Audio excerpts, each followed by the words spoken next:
So we will read from the third Aliyah to put ourselves on a 7-year cycle, and we will use the blessing which is from Masechet Sofrim, which is associated with the private study of the Torah from a Torah scroll. And is there someone, will you follow, or will someone else to follow? Okay, you'll follow along. Okay. And perhaps you can also adjust this here a little bit. Yes, there we go. Oops, there we go. Yes.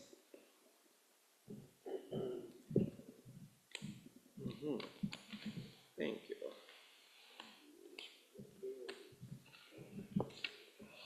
Yes.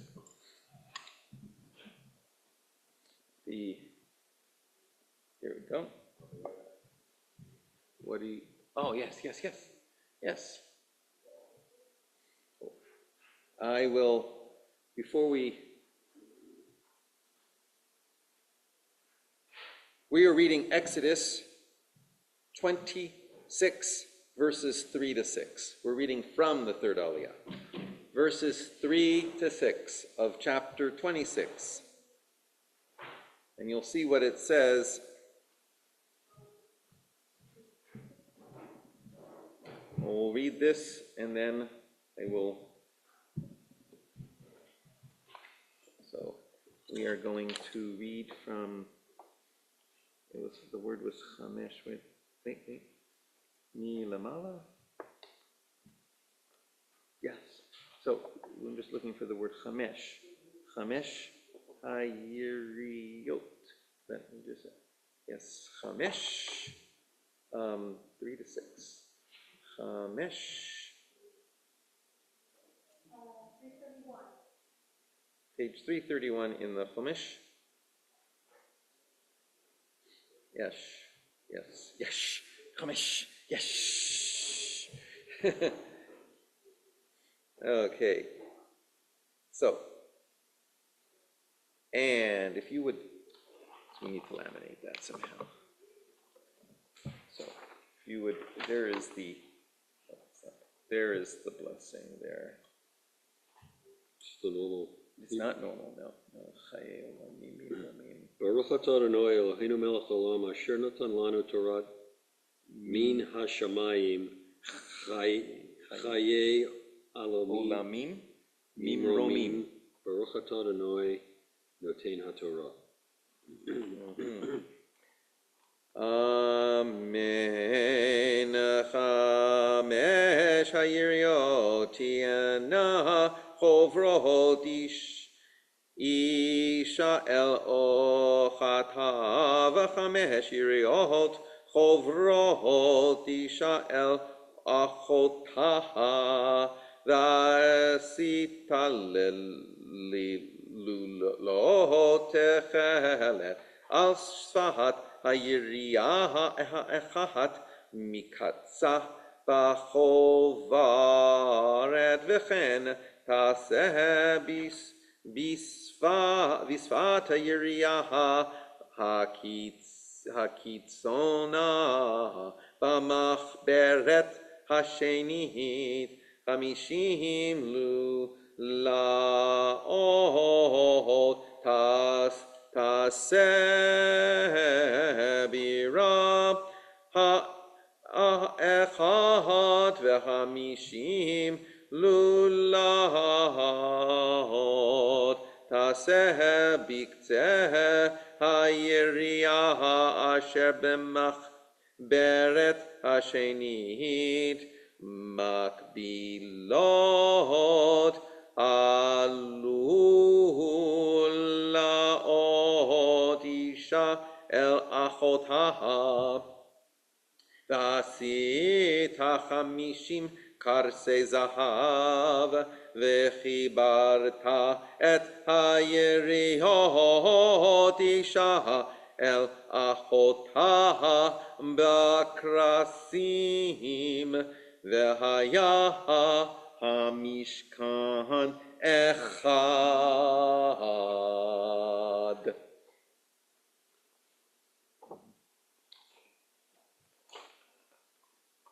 Baruch atah Adonai Eloheinu melech haolam asher natan lanu Torat emet v'chayei olam notar b'tochenu Baruch atah Adonai noten haTorah.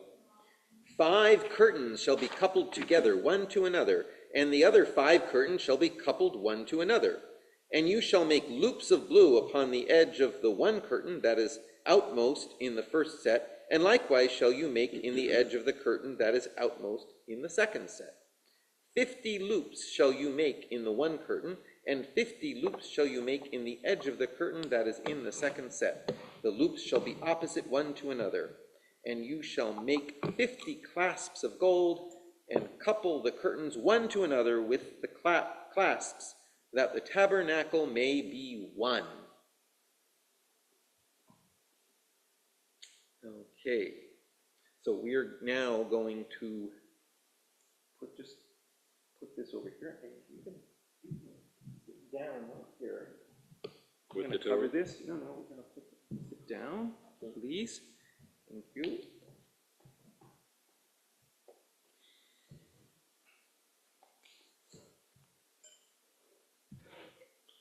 You might note the reading began with the word 5 and ended with the word 1. Although the English translation that's written there said 1 whole, it didn't say whole, it said 1 in the Hebrew. This week's Parsha is called Terumah, meaning donation, gift, offering. To a donation. Actually, I recall a year I lived in Israel, I remember learning the word taramti, which means I donated. There was a television commercial of a girl skipping down the street saying taramti dam, taramti dam, taramti dam, taramti dam, taramti dam. Then she looks in the camera and says taramti dam, which means I donated dam, I donated blood.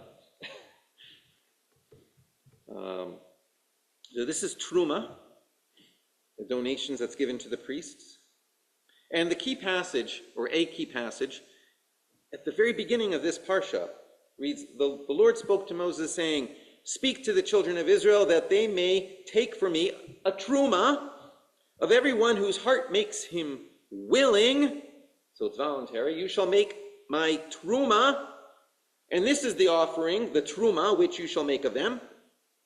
And then it lists gold and silver and brass and blue and purple and scarlet and fine linen, goat's hair and ram skins dyed red, seal skins and acacia wood, oil for the light, spices for the anointing oil and for the sweet incense, onyx stones and stones to be set for the ephod and for the breastplate.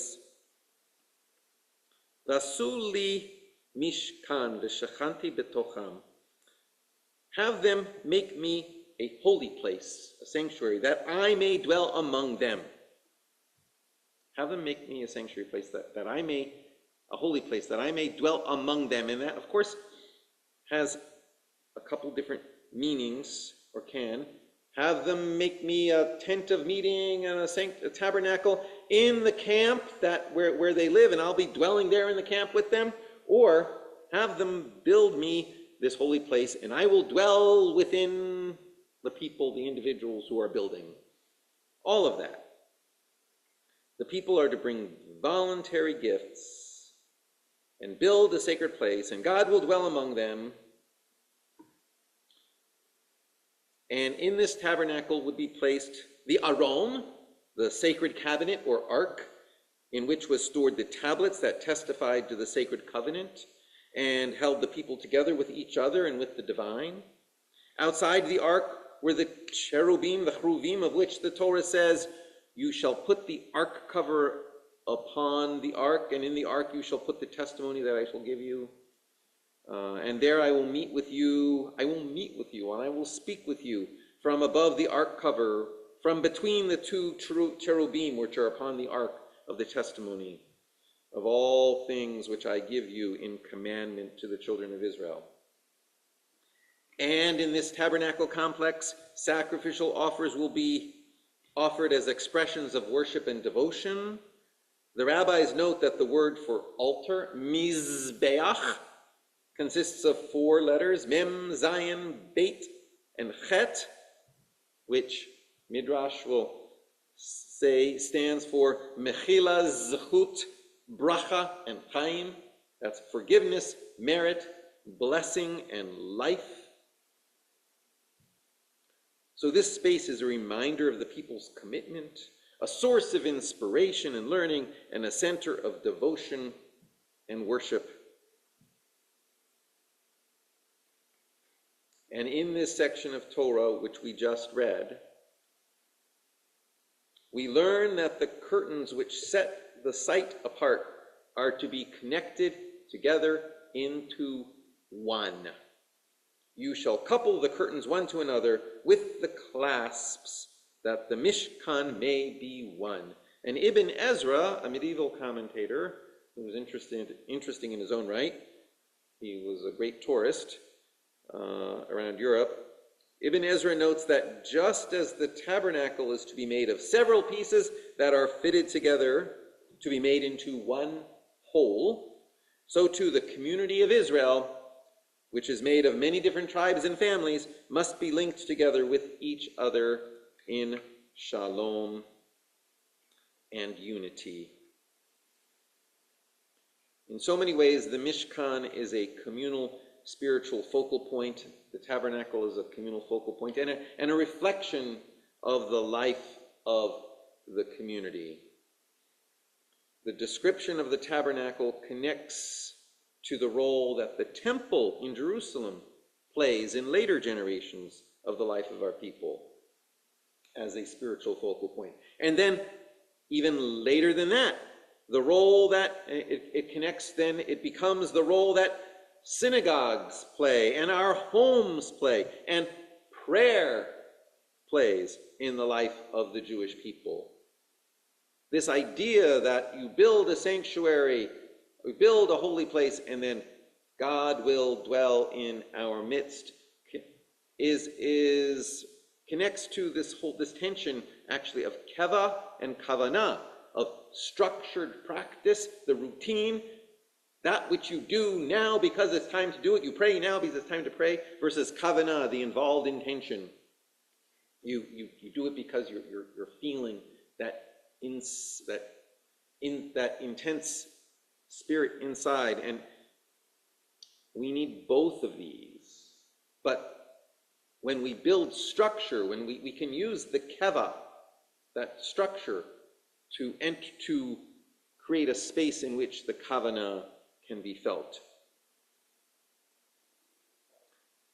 And the tabernacle was part of that, the temple was part of that. And Midrash says when the temple was destroyed, its stones were scattered throughout the world, and wherever a stone landed, that's where a synagogue was built. I love that Midrash. Certainly where the people landed, that's where a synagogue was built. The Siddur creates structure. The Siddur is part of, is heir to this tradition as well.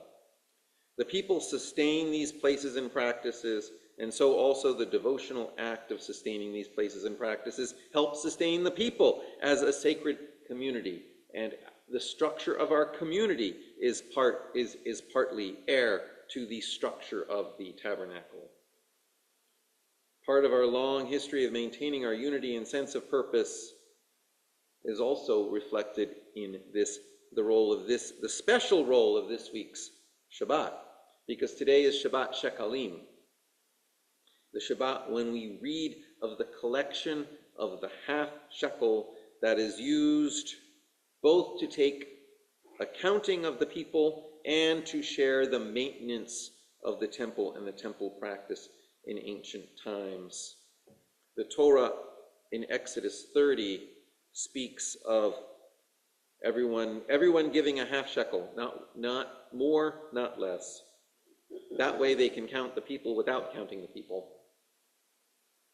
There seems to be some dire consequences about counting the people. It creates plagues when you take a census, is the experience that's expressed here.